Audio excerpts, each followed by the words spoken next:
Ils sont membres de la société civile togolaise.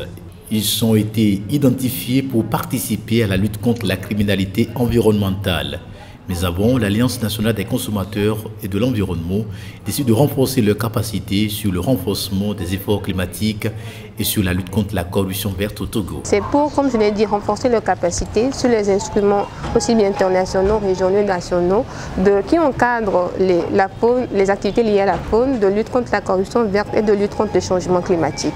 Donc c'est une urgence de l'heure, vraiment. Aujourd'hui, on parle de réchauffement climatique, de criminalité environnementale. Qu'est-ce que c'est? Quels sont les moyens de lutte? Quels sont les instruments qui sont prévus? Donc aujourd'hui, l'atelier que nous organisons à l'endroit des OSC, c'est pour renforcer leurs capacités. Pendant 2 jours, les participants se sont familiarisés avec les instruments juridiques nationaux et internationaux de lutte contre la corruption et le trafic illicite d'espèces de faune sauvage, les impacts et la lutte contre la criminalité environnementale. Pour lutter contre cette criminalité-là, il faut remonter maintenant à la source.